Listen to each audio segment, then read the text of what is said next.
नमस्कार दोस्तों, आपका अपना चैनल भीष्म अकादमी में स्वागत है। जैसा कि दोस्तों हमने नाटक विधा के सभी प्रश्नों को हल कर चुके हैं और हम रीत काल से संबंधित लगभग 350 प्रश्नों को हल कर चुके हैं। दोस्तों, ये सभी प्रश्न यूथ कंपटीशन बुक में संकलित हिंदी साहित्य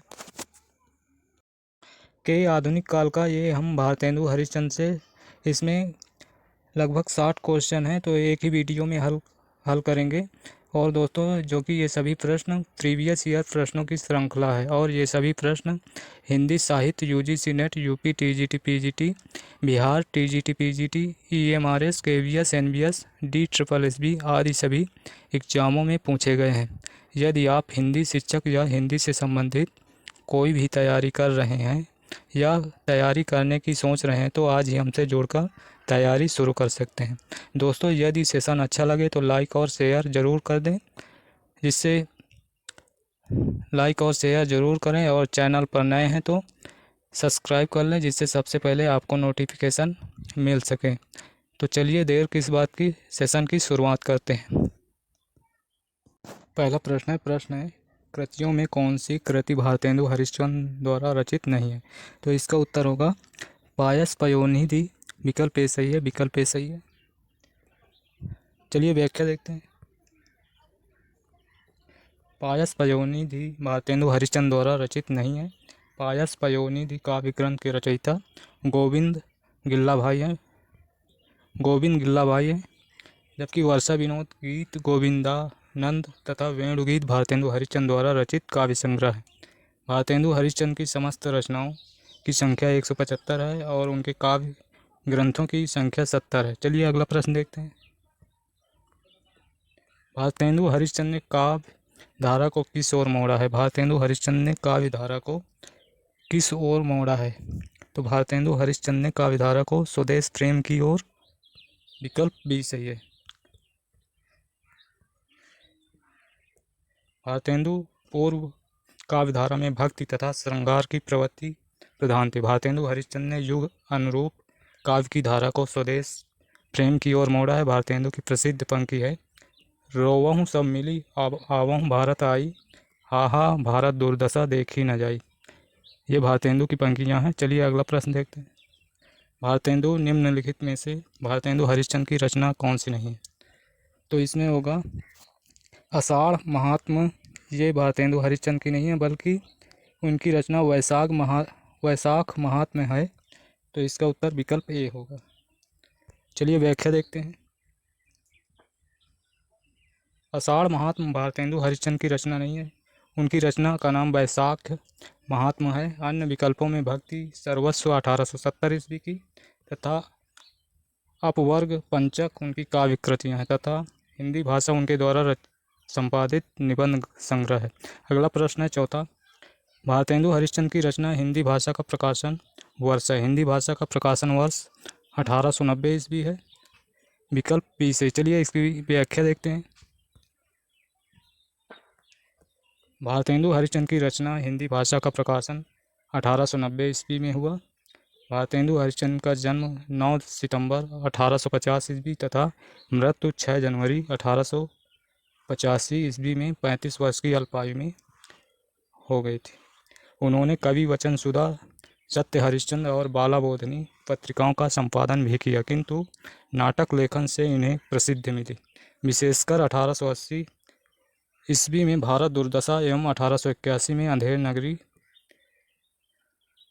नाटक ने हिंदी साहित्य में उनका नाम प्रसिद्ध किया। इनकी रचना हिंदी भाषा एक निबंध संग्रह। चलिए अगला प्रश्न देखते हैं। प्रश्न है भारतेंदु कृत तदि सर्वस्व किसका अनुवाद है? तदि सर्वस्व किसका अनुवाद है? तदि सर्वस्व नारद भक्ति सूत्र का अनुवाद है। विकल्प ए सही है। चलिए इसकी व्याख्या देखते हैं। भारतेंदु कृत तदि सर्वस्व इसका रचना काल है 1874 ईस्वी। इसमें नारद भक्ति सूत्र का अनुवाद है। इन्होंने शांडिल्य भक्ति सूत्र का अनुवाद भक्ति सूत्र वैजयंती शीर्षक से शांडिल्य भक्ति सूत्र का अनुवाद भारतेंदु जी ने भक्ति सूत्र वैजयंती शीर्षक से किया।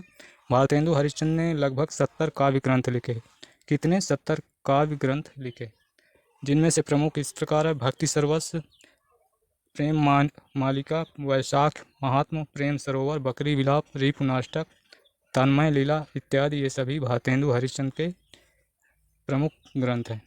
इन्होंने फूलों का गुच्छा नामक कविता खड़ी बोली में लिखी। भारतेंदु हरिश्चंद्र की खड़ी बोली में रचना है फूलों का गुच्छा नामक कविता थी। चलिए अगला प्रश्न। भारतेंदु की रचनाओं का संग्रह किस नाम से? भारतेंदु की रचनाओं का संग्रह किस नाम से? भारतेंदु हरिश्चंद्र की रचनाओं का संग्रह भारतेंदु ग्रंथावली नाम से है। विकल्प सी सही है। भारतेंदु हरिश्चंद्र की रचनाओं का संग्रह भारतेंदु ग्रंथावली नाम से हुआ। इसका प्रकाशन ब्रज रत्न दास ने किया। किसने किया? ब्रज रत्न दास ने किया। भारतेंदु के संबंध में डॉक्टर रामस्वरूप चतुर्वेदी ने लिखा है: कविता में संस्कार है, गद्य में विचार है। डॉक्टर रामस्वरूप चतुर्वेदी ने लिखा, कविता में उनका संस्कार है, गद्य में विचार है। अगला प्रश्न है 7वां। हिंदी साहित्य में राष्ट्रीय चेतना के संवाहक और आधुनिक चेतना के प्रणेता प्रथम साहित्यकार हैं। इनमें से विकल्प बी भारतेंदु हरिश्चंद्र राष्ट्रीय चेतना के संवाहक और आधुनिक चेतना के प्रणेता माने जाते हैं। विकल्प बी सही। चलिए इसकी व्याख्या देखते हैं। हिंदी साहित्य में राष्ट्रीय चेतना के संवाहक और आधुनिक चेतना के प्रणेता प्रथम साहित्यकार भारतेंदु हरिश्चंद्र हैं। भारतेंदु हरिश्चंद्र आधुनिक हिंदी साहित्य के पितामह कहे जाते हैं। इन्हें हिंदी साहित्य का जन्मदाता, भारतीय नवोत्थान का प्रतीक कहा जाता है।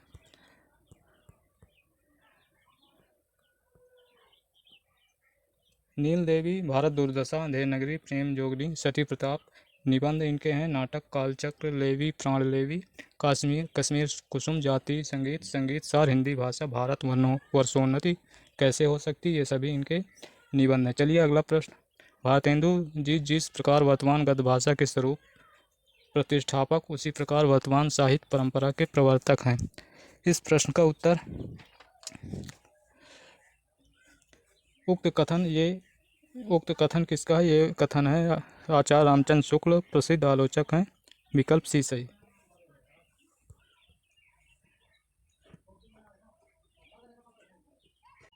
उपर्युक्त कथन रामचंद्र शुक्ल ने भारतेंदु हरिश्चंद्र के विषय में कहा। विक्रम की 19वीं शताब्दी का प्रथम चरण समाप्त हो जाने पर जब भारतेंदु ने हिंदी गद्य भाषा की सुव्यवस्थित और परिमार्जित करके उसका स्वरूप स्थिर कर दिया, तब से गद्य साहित्य परंपरा लगातार चली। इस दृष्टि से भारतेंदु की जिस प्रकार वर्तमान गद्य भाषा के रूप के प्रतिष्ठापक थे, उसी प्रकार वर्तमान साहित्य परंपरा के प्रवर्तक थे। ये कथन आचार्य रामचंद्र शुक्ल का था भारतेंदु हरिश्चंद्र के विषय में। चलिए अगला प्रश्न है 9वां। तरनी तनुजा तट तमाल तरवर बहुछाये, झुके कूल सो जल परसन हित मनहु सुहाये। इसके रचयिता भारतेंदु हरिश्चंद्र। विकल्प ए सही। चलिए इसकी व्याख्या देखते हैं। उपर्युक्त काव्य पंक्तियां भारतेंदु हरिश्चंद्र के प्रमुख कृति प्रेम माधुरी की यमुना छवि कविता से ली गई। ये यमुना छवि कविता से ली गई। भारतेंदु हरिश्चंद्र की प्रमुख कृतियां हैं भक्ति सर्वस्व, प्रेम सरोवर, भक्ति सर्वस्व, प्रेम मालिका, प्रेम माधुरी, प्रेम तरंग, प्रेम प्रलाप, प्रेम फुलवारी, विजयनी, विजय वैजंती, रिपु नाटक। ये सभी भारतेंदु हरिश्चंद्र की कृतियां हैं। चलिए अगला प्रश्न देखते हैं। प्रश्न है 10वां। भारतेंदु हरिश्चंद्र के व्यक्तित्व तथा कृतित्व के संदर्भ में कौन सा विवरण सही नहीं है? इसमें उन्होंने प्राचीन की पूर्ण उपेक्षा करके नवीन को पूर्णतः अंगीकार किया। ये विकल्प डी गलत है। इसका उत्तर विकल्प डी सही है। चलिए इसकी व्याख्या देखते हैं। उन्होंने प्राचीन की पूर्ण उपेक्षा करके नवीन को पूर्णतः अंगीकार किया। भारतेंदु हरिश्चंद्र के व्यक्तित्व एवं कृतित्व के संदर्भ में उपर्युक्त विवरण सही नहीं, क्योंकि भारतेंदु जी ने समाज सुधार, राष्ट्र प्रेम आदि नवीन विषयों को अपनाया, तो साथ ही साथ ईश्वर भक्ति आदि प्राचीन विषयों पर भी कविता लिखी। वैष्णव धर्म के प्रचार के लिए उन्होंने तदी समाज की स्थापना की। अगला प्रश्न है। भारतेंदु युगीन काव्य के संदर्भ में कौन सा विवरण सही नहीं है? इसमें भी इस युग में खड़ी बोली की नवीन काव्य शैली का प्रधान रहा। इसका उत्तर विकल्प डी इसका भी होगा। इस युग में खड़ी बोली की नवीन काव्य शैली का विधान रहा। दोस्तों ये गलत है, इसमें आधुनिक भारतेंदु युग में अधिकतर रचनाएं यानी कि काव्य ब्रज भाषा में रचे जाते थे और गद्य विधाएं खड़ी बोली में रची जाती थी। तो इसमें इसलिए इसका उत्तर विकल्प डी सही है। इस युग में खड़ी बोली की नवीन काव्य शैली का प्रधान रहा। भारतेंदु काव्य के संदर्भ में उपर्युक्त विवरण सही नहीं। भारतेंदु काल में कविता के क्षेत्र में ब्रज भाषा का प्रयोग एवं गद्य क्षेत्र में खड़ी बोली का प्रयोग होता था। खड़ी बोली का विकास इस युग में की महत्वपूर्ण घटना है, किंतु खड़ी बोली की नवीन काव्य शैली का प्रधान रहा ये कहना सही नहीं है। भारतेंदु युगीन काव्य की विशेषताएं: राष्ट्रीय एवं सामाजिक चेतना का विकास, हास्य व्यंग, अंग्रेजी शिक्षा का विरोध, विभिन्न काव्य रूपों का प्रयोग, काव्य अनुवाद,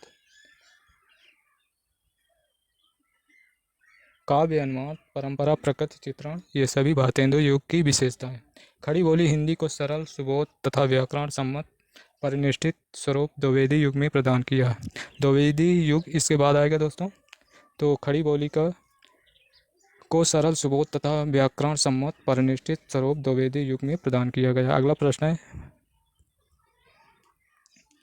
उन्होंने निज भाषा शब्द का व्यवहार किया है। मिली जुली, आम फहम, राष्ट्रभाषा आदि शब्दों का नहीं। प्रत्येक जाति की अपनी भाषा है और वो निज भाषा की उन्नति के साथ उन्नति होती है। आचार्य हजारीप्रसाद द्विवेदी का ये कथन किस विद्वान के प्रति है? ये कथन भारतेंदु हरिश्चंद्र, विकल्प बी सही है। आचार्य हजारीप्रसाद द्विवेदी का ये कथन भारतेंदु हरिश्चंद्र के लिए है।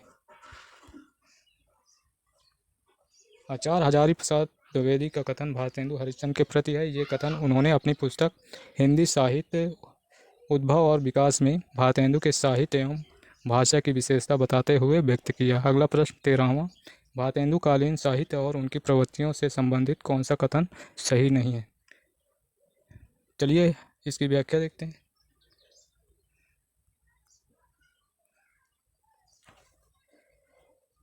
इसमें भी दोस्तों राजभक्ति की अपेक्षा राष्ट्रभक्ति को प्राथमिकता देते हुए इस काल के साहित्यकारों ने अंग्रेजी राज की सब प्रकार से भर्त्सना की। ये गलत है, विकल्प डी सही। विकल्प डी सही। चलिए इसकी व्याख्या देखते हैं। राजभक्ति की अपेक्षा राष्ट्रभक्ति को प्राथमिकता देते हुए इस काल के साहित्यकारों ने अंग्रेजी राज की सब प्रकार से भर्त्सना की है।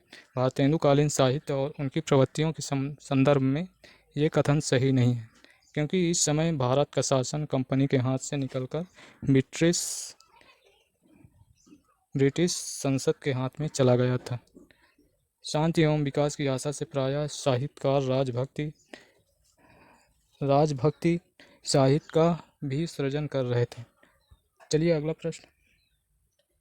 पंक्तियां हैं, भीतर भीतर सब रस चूसे, हंस हंस के तन मन धन मुँह से। ये पंक्ति किस कवि की? ये पंक्ति है भारतेंदु हरिश्चंद्र की, विकल्प सी सही है। चलिए इसकी व्याख्या देखते हैं। भीतर भीतर सब रस चूसे, हंसी हंस के तन मन धन मुँह से। ये पंक्ति भारतेंदु हरिश्चंद्र की। इनकी अन्य महत्वपूर्ण काव्य कृतियाँ कहाँ करुणा निधि केशव सोए, जागत नाही अनेक जतन कर भारतवासी रोए, ये भी भारतेंदु हरिश्चंद्र की है। अगली है, रोवहु सब मिली आवहु भारत आई, हा हा भारत दुर्दशा न देखी जाई, ये भी है भारतेंदु हरिश्चंद्र की। अगली है तीसरी, सभा में दोस्तों बंदर की आमाद है, सभा में दोस्तों बंदर की आमाद है, गधे और फूलों के अफसर की आमाद है, गधे और फूलों के अफसर की आमाद है।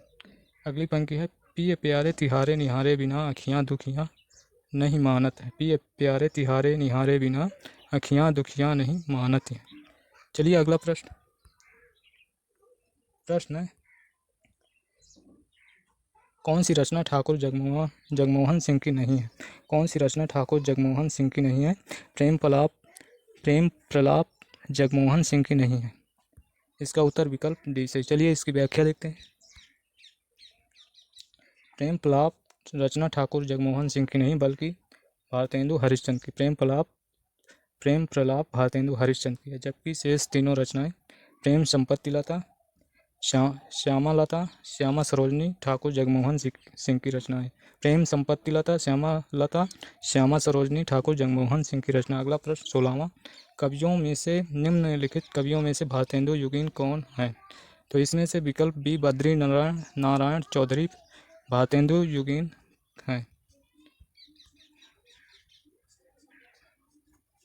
भारतेंदु युगीन अन्य कवि प्रताप नारायण मिश्र, ठाकुर जगमोहन सिंह, अंबिका दत्त व्यास, ये सभी भारतेंदु युगीन है। अगला प्रश्न 17वां, वे पूर्वीपन की परवाह न करके अपने बैसवारे की ग्राम कहावतें और शब्द भी बेधड़क रख दिया करते थे। शुक्ल जी की इन पंक्तियों का संबंध किससे है? शुक्ल जी की इन पंक्तियों का संबंध प्रताप नारायण मिश्र से है। विकल्प डी सही है। इसका उत्तर विकल्प डी से। चलिए व्याख्या देखते हैं। शुक्ल जी का उक्त पंक्तियाँ भारतेंदु मंडल के लेखक प्रताप नारायण मिश्र से। मिश्र जी द्वारा लिखित निबंधों के शीर्षक इस प्रकार है। घूर के लत्ता विनय, कनातन के डौल बांधे, समझदार की मौत, भौं बात व्रत, मनोयोग, ये सभी भारतेंदु हरिश्चंद्र के निबंध हैं। सॉरी दोस्तों, ये प्रताप नारायण मिश्र के निबंध है। एक बार फिर से देख लेते हैं। घूरे के लत्ता विनय, कनातन के डौल बांधे, समझदार की मौत, भौं बात व्रत, मनोयोग, ये सभी प्रताप नारायण मिश्र के निबंध। अगला प्रश्न, घूर के लत्ता विनय, कनातन का डौल बांधे जैसा शीर्षक किस लेखक ने दिया था? ये शीर्षक प्रताप नारायण मिश्र ने दिया था। विकल्प बी सही।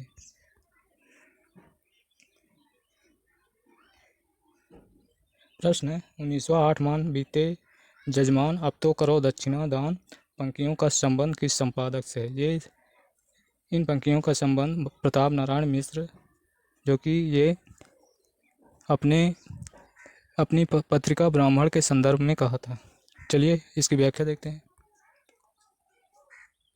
8 मान बीते जजमान अब तो करो दक्षिणा दान पंक्तियों का संबंध ब्राह्मण पत्रिका के संपादक प्रताप नारायण मिश्र से है। ये उक्ति ब्राह्मण पत्रिका के संदर्भ में। अगला है 20वां प्रश्न, गद्य रचना को एक कला के रूप में ग्रहण करने वाले, कमल की कारीगरी समझने वाले लेखक हैं।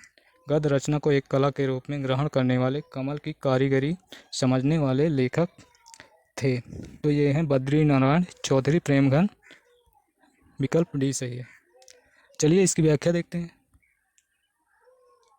गद्य रचना को एक कला के रूप में ग्रहण करने वाले, कलम की कारीगरी समझने वाले लेखक बद्री नारायण चौधरी प्रेमघन थे, परंतु प्रश्न के शुद्ध रूप में न लिखे जाने के कारण आयोग ने इसका उत्तर गलत माना है।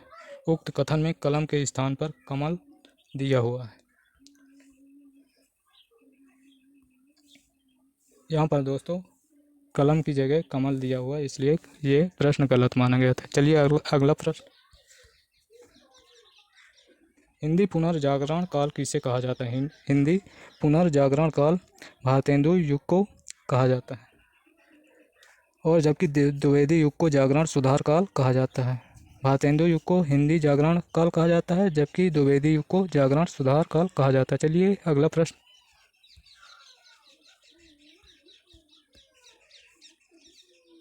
है भारतेंदु काल नई मानसिकता के उन्मेष का काल था। इस कालखंड को किस नाम से अभिहित किया गया? भारतेंदु काल नई मानसिकता के उन्मेष का काल था। इस कालखंड को किस नाम से जाना जाता है? इस काल को पुनर्जागरण काल के नाम से जाना जाता है। विकल्प सी सही। भारतेंदु युग नई मानसिकता के उन्मेष का काल था। इस कालखंड को पुनर्जागरण काल नाम से अभिहित किया गया। जागरण सुधार काल नाम से द्विवेदी युग को जाना जाता है। अगला प्रश्न है, पंक्तियां हैं, निज भाषा उन्नति है सब उन्नत को मूल किसकी काव्य पंक्ति है? ये काव्य पंक्ति भारतेंदु हरिश्चंद्र की है। विकल्प बी सही है। चलिए इसकी व्याख्या देखते हैं। निज भाषा उन्नति है सब उन्नत को मूल काव्य पंक्तियां भारतेंदु हरिश्चंद्र की। ये हिंदी नवजागरण के अग्रदूत कहलाते हैं। कौन? भारतेंदु हरिश्चंद्र हिंदी नवजागरण के अग्रदूत कहलाते हैं। भारत दुर्दशा, अंधेर नगरी, वैदिक हिंसा, हिंसा न भवती, पाखंड विडंबन आदि इनकी प्रसिद्ध रचना है। अगला प्रश्न 24वां, लास किस भाषा का शब्द है? लास किस भाषा का शब्द है? लास तुर्की भाषा का शब्द है। लास तुर्की भाषा का शब्द है। इसके अन्य शब्द हैं कैंची, कालीन, चेचक, जाजिम, तलाश, बेगम, बहादुर आदि ये सभी तुर्की भाषा के शब्द हैं। चलिए अगला प्रश्न देखते हैं। एक बार फिर से व्याख्या दें। लाश तुर्की भाषा का शब्द है। तुर्की भाषा के अन्य प्रमुख शब्द कैंची, कालीन, चेचक, जाजिम, तलाश, बेगम, बहादुर आदि ये सभी तुर्की भाषा के शब्द हैं। अगला प्रश्न। बिहारी बिहार नामक ग्रंथ के रचयिता हैं। बिहारी बिहार नामक ग्रंथ के रचयिता हैं ये बिहारी बिहार नामक ग्रंथ इसके रचयिता हैं अंबिका दत्त व्यास, जो कि भारतेंदु युग के प्रमुख कवि हैं। विकल्प डी सही। चलिए इसकी व्याख्या देखते हैं।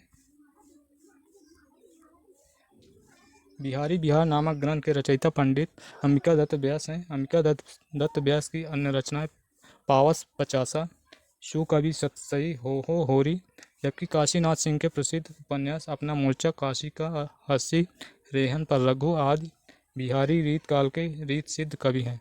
इनकी प्रसिद्धि का आधार बिहारी सतसई है। राधा चरण गोस्वामी की रचना नव भक्तमाल है। चलिए अगला प्रश्न देखते हैं। 26वां। भारतेंदु युग का एक अन्य नाम है। भारतेंदु युग का एक अन्य नाम है पुनर्जागरण काल। विकल्प सी सही है। और द्विवेदी युग का नाम जागरण सुधार काल था। भारतेंदु युग का नाम पुनर्जागरण काल नाम से भी जानते हैं। इसका उत्तर विकल्प सी सही है। भारतेंदु युग का एक अन्य नाम पुनर्जागरण काल। डॉक्टर रामस्वरूप चतुर्वेदी ने लिखा है, पुनर्जागरण दो जाति संस्कृतियों की टकराहट से उत्पन्न रचनात्मक ऊर्जा है। आचार्य रामचंद्र शुक्ल ने 1868 से 1893 ईस्वी तक के काल खंड को नई धारा प्रथम उत्थान नाम दिया था। इसी प्रकार रामविलास शर्मा ने 1857 से 1900 तक के कालखंड को नवजागरण काल नाम दिया। दोनों वस्तुतः भारतेंदु युग हैं। फ्रांसीसी इतिहासकार मिशे सेट ने सर्वप्रथम रेनेसा, इसको हिंदी में कहते हैं नवजागरण या पुनर्जागरण नाम दिया था। चलिए अगला प्रश्न 27वां। भारतेंदु युगीन लेखक कौन है? भारतेंदु युगीन लेखक प्रताप नारायण मिश्र हैं। प्रताप नारायण, बद्री नारायण चौधरी, प्रेमगन, अंबिका दत्त व्यास ये सभी भारतेंदु युगीन लेखक हैं। चलिए इसकी व्याख्या देखते हैं। दिए गए रचनाकारों में प्रताप नारायण मिश्र भारतेंदु युगीन लेखक होने के साथ साथ भारतेंदु मंडल के लेखक भी हैं। भारतेंदु युग के प्रमुख साहित्यकार भारतेंदु हरिश्चंद्र, बद्री नारायण चौधरी, प्रताप नारायण मिश्र, ठाकुर जगमोहन सिंह, अंबिका दत्त व्यास, राधा कृष्णदास, राधा चरण गोस्वामी, गोविंद गिल्ला भाई ये सभी भारतेंदु युगीन लेखक। प्रश्न 28वां। इनमें से किस लेखक का संबंध भारतेंदु मंडल से नहीं था? इनमें से बालकृष्ण शर्मा ये भारतेंदु मंडल के न होकर जबकि छायावादी युगीन समकालीन नव राष्ट्रीय सांस्कृतिक धारा के कवि बालकृष्ण शर्मा नवीन। विकल्प बी सही है। विकल्प बी सही। चलिए इसकी व्याख्या देखते हैं। प्रताप नारायण मिश्र, बद्री नारायण चौधरी, प्रेमगन, जगमोहन सिंह, अंबिका दत्त व्यास आदि भारतेंदु मंडल के कवि हैं, जबकि बालकृष्ण शर्मा नवीन राष्ट्रीय सांस्कृतिक धारा के कवि हैं। अगला प्रश्न 29वां। निम्न कवियों में से भारतेंदु युगीन नहीं है। इनमें से अयोध्या सिंह उपाध्याय ये द्विवेदी युग के प्रमुख कवि माने जाते हैं। विकल्प ए सही है।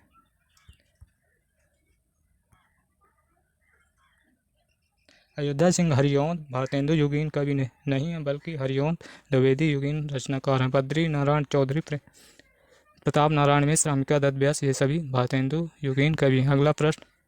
निम्न कृतियों में कौन सी भारतेंदु हरिश्चंद्र की काव्य कृति नहीं है? इसमें से बताना है कौन सी कृति भारतेंदु हरिश्चंद्र की नहीं है। तो प्रेम पुष्पावली भारतेंदु हरिश्चंद्र की नहीं है, बल्कि ये प्रताप नारायण मिश्र की है। विकल्प डी सही है। चलिए इसकी व्याख्या देखते हैं। प्रेम पुष्पावली प्रताप नारायण मिश्र की काव्य कृति है। इनकी अन्य काव्य कृतियाँ मन की लहर, ब्राइडला स्वागत, लोकोक्ति शतक, हर गंगा, जबकि प्रेम मालिका, प्रेम सरोवर, प्रेम फुलवारी भारतेंदु हरिश्चंद्र की काव्य कृति हैं। अगला प्रश्न। दोस्तों यदि सेशन अच्छा लगे तो लाइक और शेयर जरूर कर दिया करें, और यदि चैनल पर नए हैं तो सब्सक्राइब कर लें, जिससे सबसे पहले नोटिफिकेशन मिल सके। यदि हमारे सभी वीडियो देखना चाहते हैं तो नीचे डिस्क्रिप्शन में जाकर वहां प्लेलिस्ट में सभी वीडियो पड़ी हुई है, लिंक में दिया हुआ है, वहाँ जाकर आप सभी वीडियो देख सकते हैं। चलिए अगला प्रश्न, निम्नलिखित में से कौन सी हिंदी साहित्य निम्नलिखित में से कौन हिंदी साहित्य के पितामह के रूप में कहे जाते हैं? तो इसमें भारतेंदु हरिश्चंद्र को कहा जाता है। विकल्प बी सही है। भारतेंदु हरिश्चंद्र हिंदी साहित्य के पितामह के रूप में जाने जाते हैं। मैथिली शरण गुप्त स्वयं को कौटुंबिक कवि मात्र कहा। किसने? मैथिली शरण गुप्त ने स्वयं को कौटुंबिक कवि मात्र कहा है। रामधारी सिंह दिनकर को समय-सूर तथा अधैर्य का कवि कहा जाता है। किसको? रामधारी सिंह दिनकर को समय-सूर अधैर्य का कवि कहा जाता है। अगला प्रश्न, ये आँख बड़ी बला है, इसका आना जाना उठना बैठना सब बुरा है। ये आँख बड़ी बला है, इसका आना जाना उठना बैठना सब बुरा। ये किसने कहा? ये कहा है बालकृष्ण भट्ट ने कहा है। विकल्प बी सही है। चलिए इसकी व्याख्या देखते हैं। ये आँख बड़ी बला है, इसका आना जाना उठना बैठना सब बुरा। ये बालकृष्ण भट्ट का। अगला प्रश्न है, पंक्तियाँ हैं, निज भाषा उन्नति आहे, सब उन्नति को मूल, बिनु निज भाषा ज्ञान के मिटत नहीं को सूल। ये किसकी रचना है? ये किसकी रचना है? ये भारतेंदु हरिश्चंद्र की रचना है। विकल्प बी सही है। निज भाषा उन्नति है, सब उन्नति को मूल, बिनु निज भाषा ज्ञान के मिटत नहीं को सूल। ये पंक्ति भारतेंदु हरिश्चंद्र ने अपनी निज भाषा हिंदी के लिए कहा, जबकि लोग इंग्लिश की तरफ अग्रसर हो रहे हैं, हिंदी को बहुत हीन मानते हैं। लेकिन भारतेंदु हरिश्चंद्र ने उस समय अपनी भाषा के लिए कहा था। चलिए, भारतेंदु हरिश्चंद्र की ये हिंदी में आधुनिकता और पुनर्जागरण का प्रवर्तक एवं पितामह भारतेंदु हरिश्चंद्र को माना जाता है। चलिए अगला प्रश्न है 34, हिंदी हिंदू हिंदुस्तान नारा किस साहित्यकार ने दिया था? हिंदी हिंदू हिंदुस्तान नारा किस साहित्यकार ने दिया था? ये नारा प्रताप नारायण मिश्र ने दिया था। हिंदी हिंदू हिंदुस्तान नारा प्रताप नारायण मिश्र ने दिया था। विकल्प सी सही।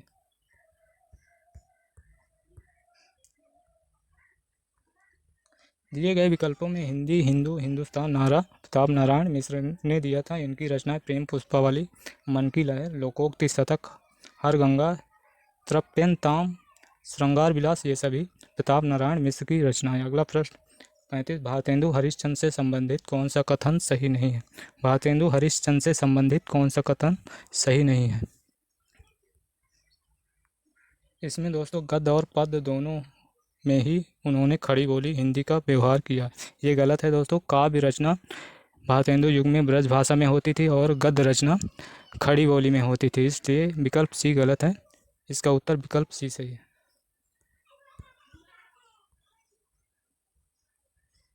गद्य भारतेंदु हरिश्चंद्र से संबंधित ये कथन गलत है। भारतेंदु हरिश्चंद्र ने गद्य में तो खड़ी बोली का प्रयोग कर रहे थे, परंतु कविता ब्रजभाषा में ही लिख रहे थे।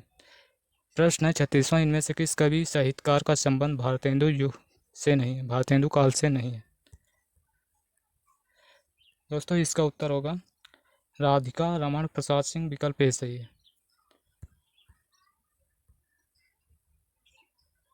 राधिका रमण प्रसाद सिंह का संबंध भारतेंदु काल से नहीं, ये कहानीकार के रूप में विख्यात है। प्रताप नारायण मिश्र, अंबिका दत्त व्यास, बद्री नारायण चौधरी, भारतेंदु हरिश्चंद्र ठाकुर, जगमोहन सिंह, राधा कृष्णदास इत्यादि भारतेंदु युगीन साहित्यकार हैं।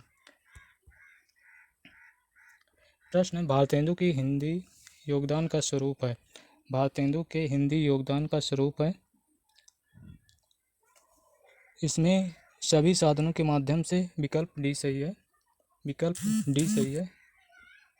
भारतेंदु हरिश्चंद्र का हिंदी में योगदान का स्वरूप है, स्वयं रचनाएं लिखकर, समाचार पत्र निकालकर, भारतेंदु मंडल का गठन करके, भारतेंदु युग जिसका दूसरा नाम है पुनर्जागरण काल 1850 से 1900 ईस्वी तक के कालखंड को माना जाता है। शुक्ल जी ने इस काल को नई धारा प्रथम उत्थान, जो कि इसका समय 1868 से 1893 ईस्वी तक शुक्ल जी का मानना है, नई धारा प्रथम उत्थान माना है। बद्री नारायण चौधरी प्रेमगन उर्दू में किस नाम से कविता लिखते थे? चौधरी जी ने उर्दू में अब्र नाम से कविता लिखते थे। इसका उत्तर विकल्प बी सही है।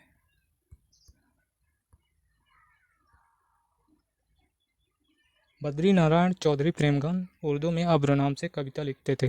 प्रेमघन की रचनाएं जीर्ण जनपद, आनंद अरुणोदय, हार्दिक हर्षा दर्श, मयंक महिमा, अलौकिक लीला, वर्षा बिंदु, लालित लहरी, ब्रजचंद, पंचक, सूर्य स्रोत, ये सभी रचनाएं बद्री नारायण चौधरी प्रेमघन की हैं, जो कि ये उर्दू में अब्र नाम से लिखते थे। चलिए अगला प्रश्न 39। भारतेंदु युग के कवियों ने अधिकांशतः किस भाषा में कविता की है? दोस्तों, इन्होंने गद्य रचना खड़ी बोली में की है, बल्कि काव्य रचनाएं ब्रजभाषा में लिखते थे। विकल्प डी सही है। अधिकांशतः ब्रजभाषा में भारतेंदु युग का काव्य रचना ब्रजभाषाओं में होती थी। भारतेंदु हरिश्चंद्र ने फूलों का गुच्छा कविता खड़ी बोली में लिखी थी। प्रश्न आ सकता है, भारतेंदु हरिश्चंद्र की खड़ी बोली में कौन सी कविता है? तो इसका उत्तर होगा फूलों का गुच्छा भारतेंदु हरिश्चंद्र की खड़ी बोली में है। भारतेंदु युग के रचनाकार गद्य हेतु खड़ी बोली और पद्य हेतु ब्रजभाषा का प्रयोग करते थे। प्रश्न 40 है, भारतेंदु युग के साहित्यकार नहीं है। भारतेंदु युग के साहित्यकार प्रेमचंद नहीं है, ये एक प्रमुख उपन्यासकार हैं। विकल्प सी सही। प्रेमचंद भारतेंदु युग के साहित्यकार नहीं हैं, बल्कि गद्य साहित्य में इनके स्वयं के नाम से प्रचलित युग प्रेमचंद युग के साहित्यकार हैं। जबकि बालकृष्ण भट्ट, प्रताप नारायण मिश्र, ठाकुर जगमोहन सिंह सभी भारतेंदु युगीन साहित्यकार हैं। अगला प्रश्न 41, भारतेंदु की कौन सी रचना पयार छंद में लिखी गई है? भारतेंदु की कौन सी रचना पयार छंद में लिखी गई है? वो रचना का नाम है प्रात समीरन है। विकल्प डी सही है।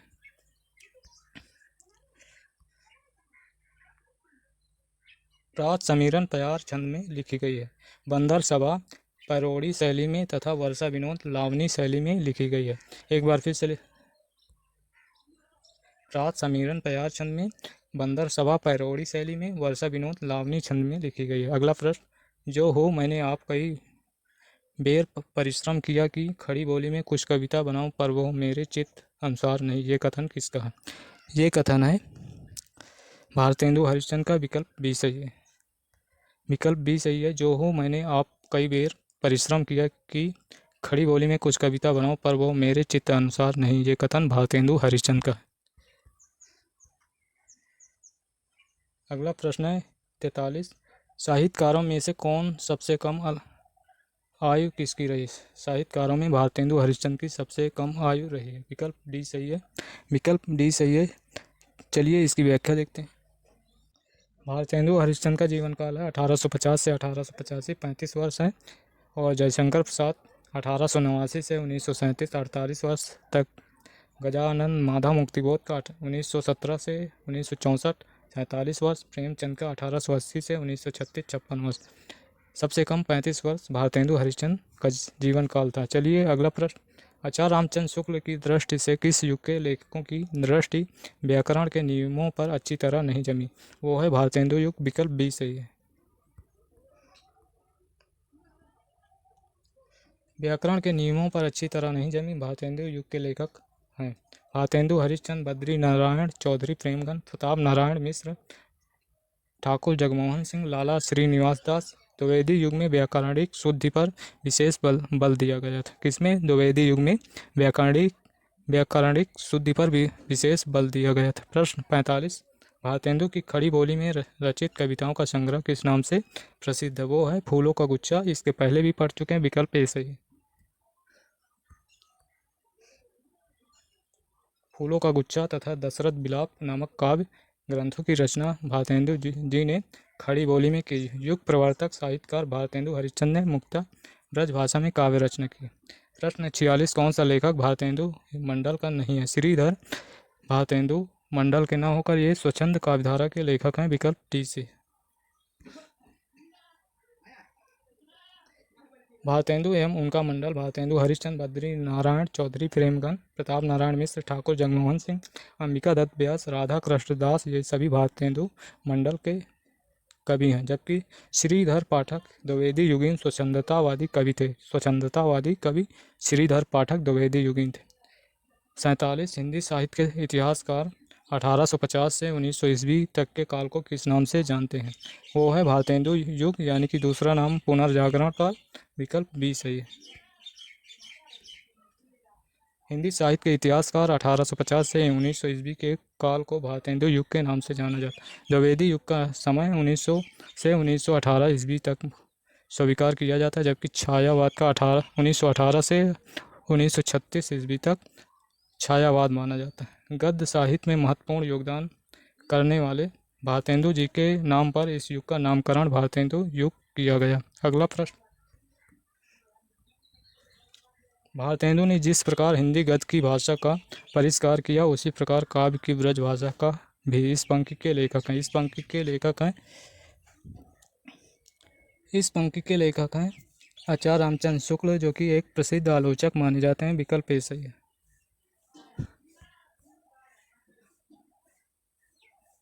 भारतेंदु ने जिस प्रकार हिंदी गद्य की भाषा का परिष्कार किया है, उसी प्रकार काव्य की भाषा ब्रज का भी परिष्कार किया।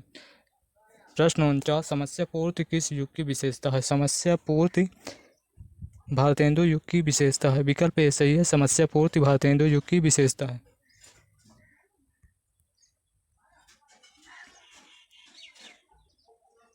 भारतेंदु युग में समस्या पूर्ति एक लोकप्रिय काव्य पद्धति है। कवियों की प्रतिभा और रचना कौशल परखने के लिए कवि गोष्ठियों और कवि समाजों में कठिन से कठिन विषय पर समस्या पूर्ति कराई जाती थी। भारतेंदु द्वारा काशी में स्थापित कविता वर्धनी सभा, बाबा सुमेर सिंह द्वारा निजामाबाद जो कि आजमगढ़ में स्थापित कवि समाज आदि ऐसे मंच थे जहां नियमित रूप से समस्या पूर्ति कराई जाती थी। अगला प्रश्न, नवजागरण का अग्रदूत हिंदी के किस लेखक को कहा जाता है?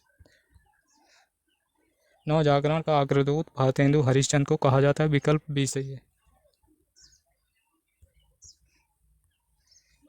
भारतेंदु हरिश्चंद्र को नवजागरण का अग्रदूत कहा जाता है। भक्ति सरवस, प्रेम सरोवर, प्रेम माधुरी, प्रेम तरंग, सतसई श्रृंगार, होली, वर्षा विनोद, विजय वल्लरी, मधुमुकुल, प्रेम फुलवारी आदि भारतेंदु जी की प्रमुख रचनाएं। प्रश्न 51, भारतेंदु युग का कौन कवि पुष्टि मार्ग में दीक्षित था? भारतेंदु युग का कौन सा कवि पुष्टि मार्ग में दीक्षित था? वो थे भारतेंदु हरिश्चंद्र, खुद पुष्टि मार्ग में दीक्षित थे। विकल्प बी सही है। चलिए अगला प्रश्न, भारतेंदु युग के अन्य विषयों के साथ साथ परंपरागत भक्ति काव्य, विशेष रूप से कृष्ण भक्ति की रचना हुई। युग प्रवर्तक कवि भारतेंदु हरिश्चंद्र वल्लभ संप्रदाय के पुष्टि मार्ग में दीक्षित थे। अगला प्रश्न है, नेक्स्ट प्रश्न है 52, बकरी विलाप किसकी काव्य कृति है? बकरी विलाप किसकी काव्य कृति है? ये बकरी विलाप भारतेंदु हरिश्चंद्र की काव्य कृति है। विकल्प ए सही है।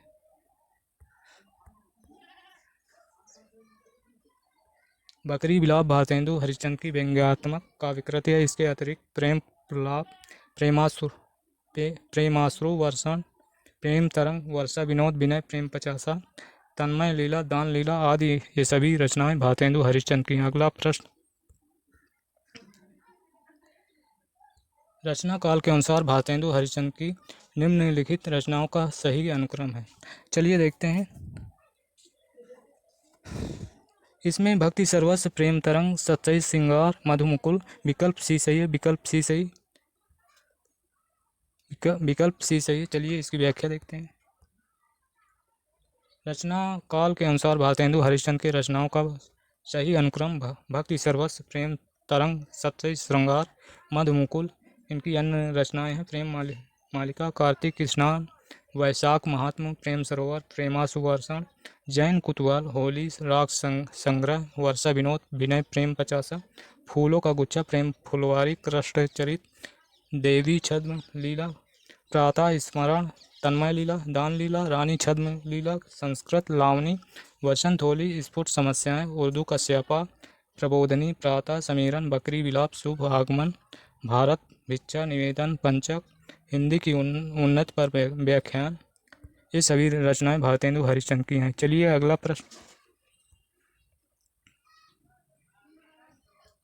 जन्म काल के आधार पर निम्नलिखित कवियों का सही अनुक्रम है। सही अनुक्रम बताना है। इसमें से बद्री नारायण चौधरी प्रेमघन का जन्म हुआ था 1855 ईस्वी में।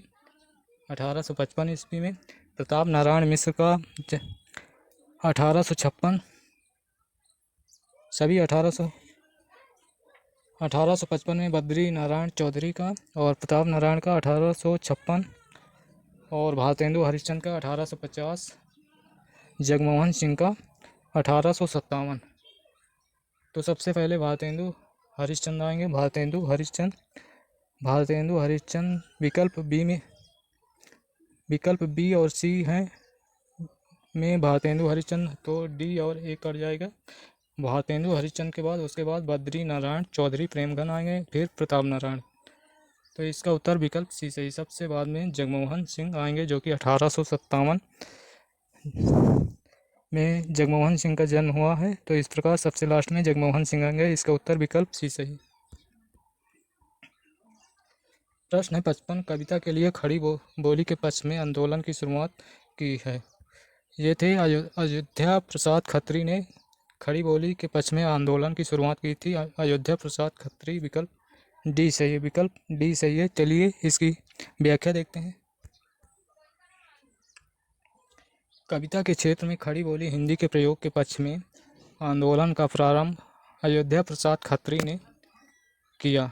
ज्ञातव्य है कि भारतेंदु काल में काव्य भाषा ब्रज थी, यद्यपि गद्य लेखन खड़ी बोली का प्रयोग इस युग में प्रारंभ हो गया था। अगला प्रश्न है प्रयाग रामागमन के लेखक हैं। प्रयाग रामागमन के लेखक प्रेमगन है, बद्री नारायण चौधरी प्रेमगन है। इसका उत्तर विकल्प सी सही है। भारतेंदु मंडल के साहित्यकार बद्री नारायण चौधरी प्रेमगन भारतेंदु की भात एवं पद्य एवं गद्य दोनों में साहित्य रचना की। प्रयाग रामायण, भारत सौभाग्य, जीर्ण जनपद, आनंद अरुणोदय, हर्षिक हर्षादर्श, मयंक महिमा, अलौकिक लीला, वर्षा बिंदु, आर्याभिनंदन आदि प्रेमगन की प्रमुख रचनाएं। प्रेमगन ने मासिक पत्रिका आनंद कादम्बनी, साप्ताहिक पत्रिका नागरी नीरद का संपादन किया। चलिए अगला प्रश्न है 57, बगियान बसंत बसेरो कियो, बसिए तेहि त्याग तपाइए न, दिन काम कुतूहल के जो बने, तिन बीच वियोग बुलाइए न। उपर्युक्त काव्य पंक्तियों के रचनाकार हैं। इसके रचनाकार हैं विकल्प बी बद्री नारायण चौधरी प्रेमगन। इसका उत्तर सही है, विकल्प बी। चलिए इसकी व्याख्या देखते हैं। पंक्ति के रचनाकार बद्री नारायण चौधरी प्रेमगन है। प्रेमगन की प्रमुख रचनाएं देखते हैं। जीर्ण जनपद, मयंक महिमा, वर्षा बिंदु, आनंद अरुणोदय, अलौकिक लीला, ये सभी चौधरी की रचनाएं हैं। अगला प्रश्न 58 जो कि भारतेंदु युग से संबंधित ये लास्ट प्रश्न है। चलिए देखते हैं। साहित्य में नवजागरण का सूर्योदय करने वाले साहित्यकार थे। नवजागरण का सूर्योदय करने वाले साहित्य थे भारतेंदु हरिश्चंद्र। विकल्प बी सही है। चलिए इसकी व्याख्या देखते हैं। साहित्य में नवजागरण का सूर्योदय करने वाले भारतेंदु हरिश्चंद्र। भारतेंदु हरिश्चंद्र को ही नवजागरण का अग्रदूत कहा जाता है। भारतेंदु जी ने अपने समय के प्रमुख नाटककार, व्यंग्यकार, कवि, आलोचक, पत्रकार थे। इन्होंने कवि वचन सुधा, हरिश्चंद्र मैगजीन, बाला बोधनी नामक पत्रिकाओं का प्रकाशन किया। मित्रों, हमने भारतेंदु युग से संबंधित एक ही वीडियो में सभी प्रश्नों को हल कर चुके हैं। दोस्तों, यदि सेशन अच्छा लगा हो तो लाइक और शेयर ज़रूर कर दिया करें, जिससे हमें मोटिवेशन मिलता है। और दोस्तों, यदि चैनल पर नए हैं तो सब्सक्राइब कर लें, जिससे सबसे पहले आपको नोटिफिकेशन मिल सके। और दोस्तों, यदि हमारे सभी वीडियो देखना चाहते हैं तो नीचे लिंक डिस्क्रिप्शन में जाकर लिंक दिया हुआ है, वहां हमारे सभी वीडियो देख सकते हैं। चलिए फिर मिलते हैं नेक्स्ट सेशन में। धन्यवाद। जय हिंद, जय भारत।